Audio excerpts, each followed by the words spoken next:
Every photo of an oil rig shows the top, but what nobody knew at the time was that the submerged structure holds everything afloat. Without it, the entire rig collapses. We're going down.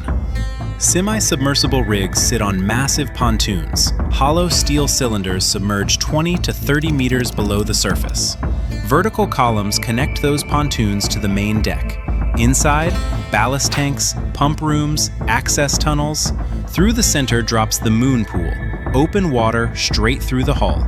But this story doesn't start with the ballast control room. It starts with the invisible architecture of survival itself.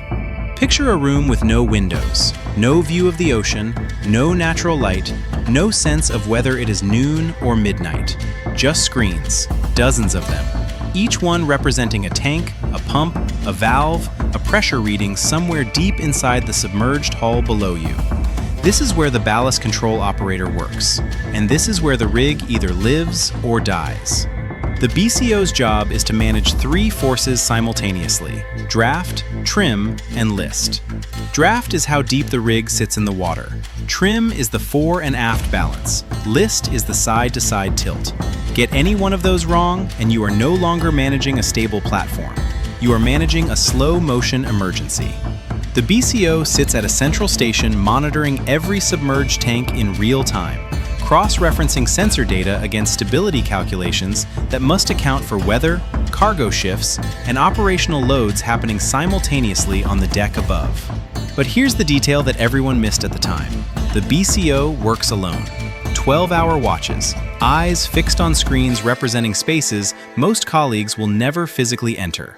A pump failure, a flooding alarm, a sudden shift in sea state, the BCO is the first line of response, and, if the alarm escalates fast enough, potentially the last.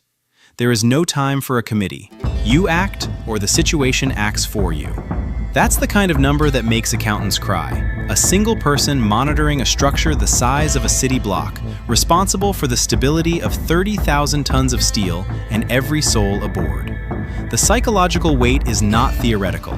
Every alarm could be a false positive, or it could be the beginning of something catastrophic. Workers who have spent years in ballast control describe a specific kind of exhaustion, not physical, but cognitive. The grinding, relentless pressure of sustained vigilance where complacency is not an option. A flooding event undetected for even a few minutes can compromise watertight integrity across multiple compartments. The BCO knows this. They carry it into every watch.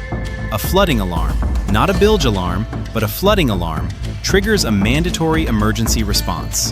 The BCO must isolate the compartment, notify the OIM, assess the rate of ingress, and begin ballast compensation, all simultaneously. These procedures are drilled, but no amount of drilling fully prepares a person for the moment the alarm is real.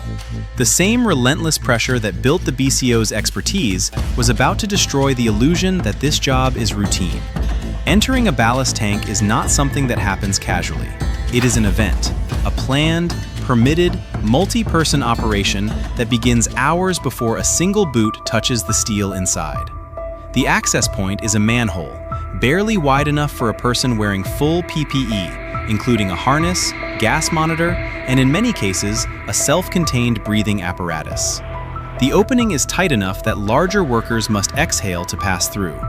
Below that hatch is darkness, complete, absolute darkness that no surface photograph has ever captured. The temperature inside a ballast tank can drop significantly below ambient deck temperature. Cold metal, cold water, cold air sealed inside for months or longer. Oxygen levels inside a ballast tank can drop without warning. Corrosion consumes oxygen. Residual hydrocarbons produce toxic gas. Microorganisms generate hydrogen sulfide. Every entry requires a full gas test, conducted by a competent person, with results logged before the permit is signed. If oxygen reads below 20.9% or any toxic gas reads above threshold, the entry does not proceed. Full stop. Workers navigate the interior by rope and ladder, moving through compartments spanning more than 30 meters of steel ribbing, frames, and stagnant water.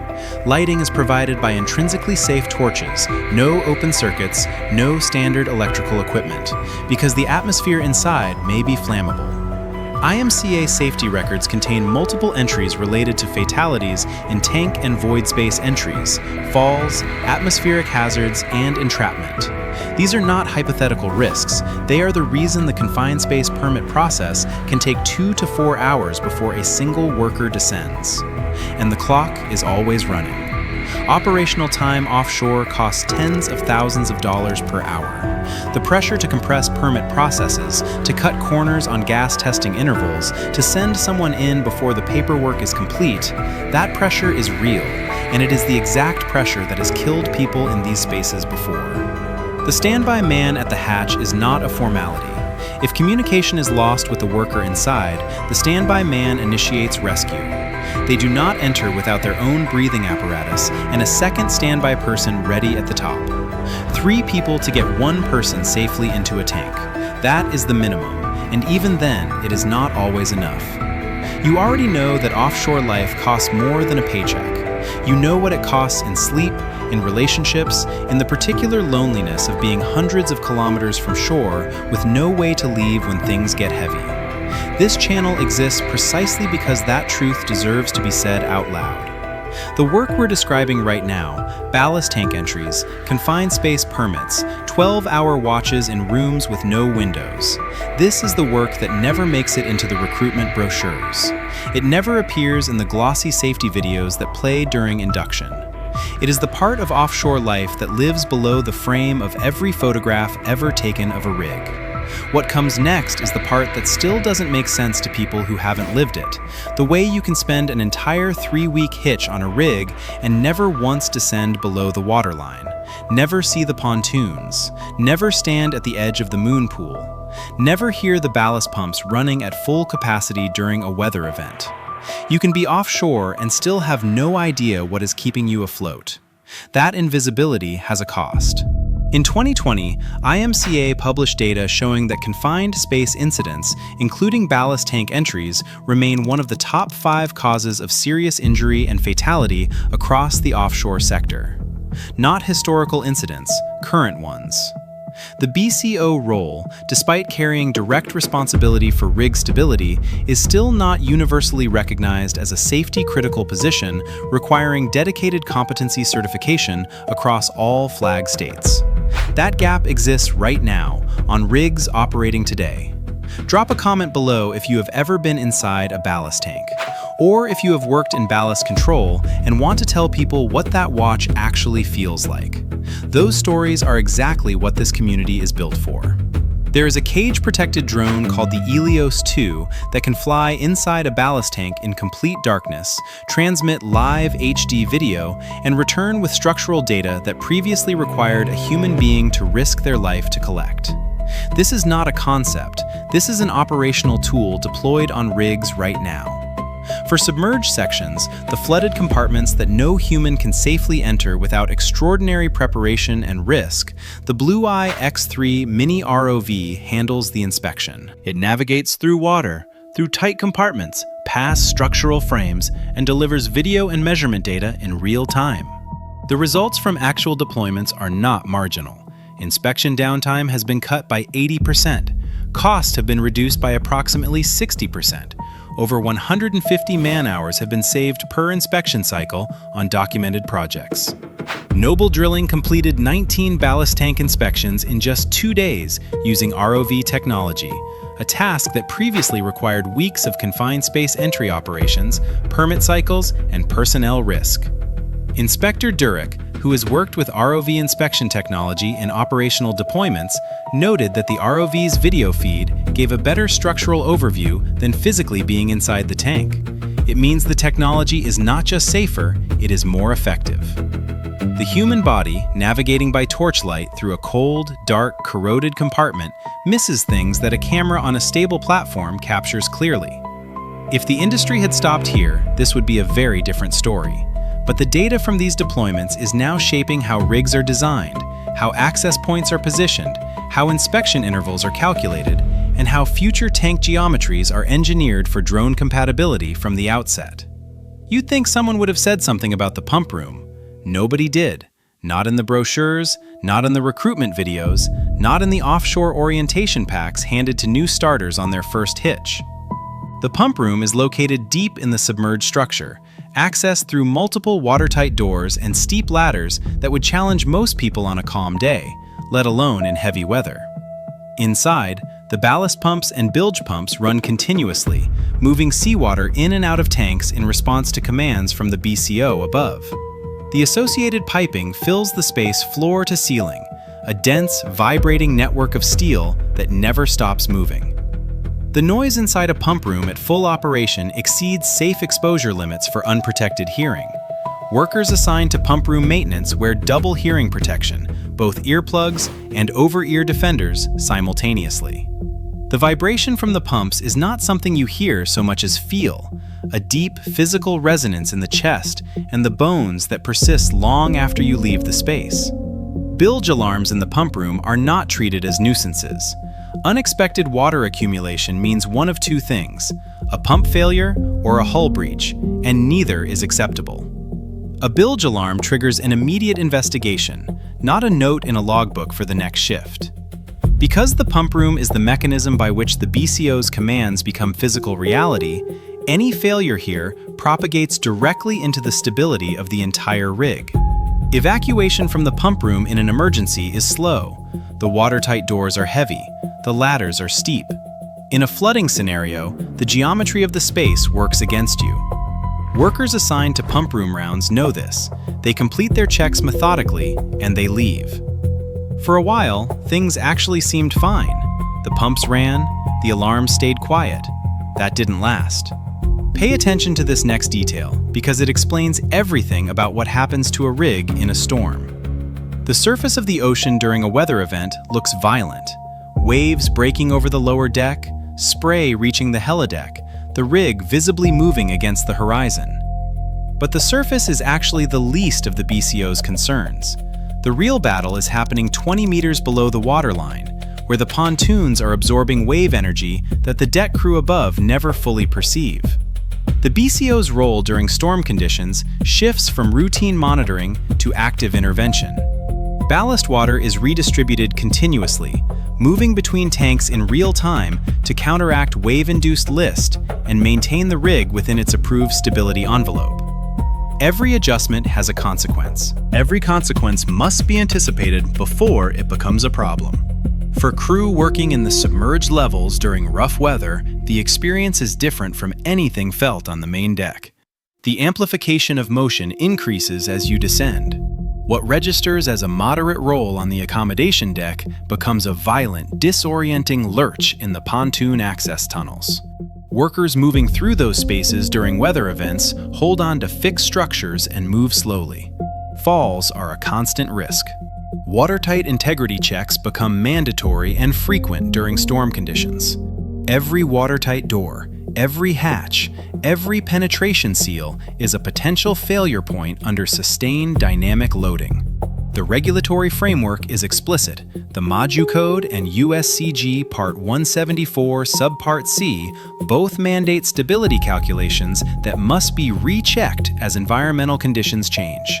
These are not optional. They are the baseline below which no competent rig operator falls. Stand at the edge of the moon pool and look down. You are standing inside a steel structure floating in the middle of the ocean. And through a vertical shaft cut straight through the center of the hull, you can see the ocean moving beneath your feet. The moon pool is a vertical opening through the center of the structure, open water, visible from the drill floor, dropping straight through the hull. Its purpose is functional and elegant. It allows drilling equipment and risers to pass directly into the ocean without exposure to surface wave action. The rig's hull shields the equipment from the chaos of the surface. The moon pool is the interface between the controlled environment of the rig and the uncontrolled environment of the deep ocean below. The scale of the moon pool is difficult to convey in photographs, which is part of why so few people outside the industry understand it. The opening is large enough to swallow equipment, tools, and people.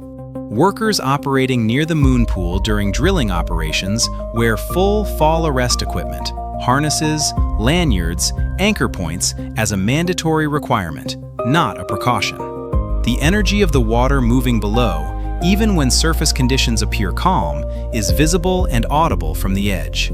The moon pool is one of the few below waterline features occasionally photographed, and even those images rarely convey what it feels like to stand there. The combination of industrial scale, open ocean, and the knowledge that you are floating, that everything beneath you is water all the way to the seabed, produces a specific, visceral awareness that no photograph has ever fully captured. Most people never heard about this part. The regulations governing the submerged levels of a mobile offshore drilling unit were not written in committee rooms by people who had never been offshore. They were written in the aftermath of disasters. The MODU Code, IMO Resolution 1023, adopted in 2009, sets the international standards for the design, construction, and safety systems of every mobile offshore drilling unit operating in international waters.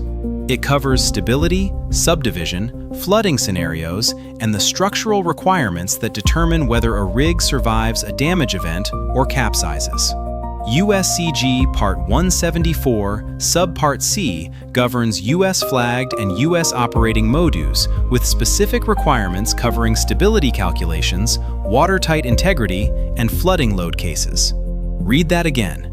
Every requirement in those documents traces back to an incident where the requirement did not exist and people died because of it. The Alexander Keelan disaster, 1980, North Sea, 123 people killed when a column connection failed and the rig capsized in under 20 minutes, directly shaped modern stability requirements for semi-submersible structures. The specific failure mode, the speed of the capsize, and the inadequacy of the evacuation all fed directly into the regulatory framework governing every rig operating today. IMCA safety flashes continue to document fatalities in ballast tanks and confined spaces because the rules that exist have not yet been universally followed. Compliance is not paperwork. It is the difference between a rig that survives a flooding event and one that does not. The BCO running stability calculations at 3 a.m. in a weather event is not doing bureaucracy. They are doing the thing that keeps 200 people alive. The investigators who studied Alexander Keelan saw it coming. They wrote their findings into international law and said exactly what needed to change. Nobody listened fast enough. This is the part of offshore life that nobody photographs. What survived is the knowledge that the foundation nobody sees is the one that matters most. Next episode, the living quarters.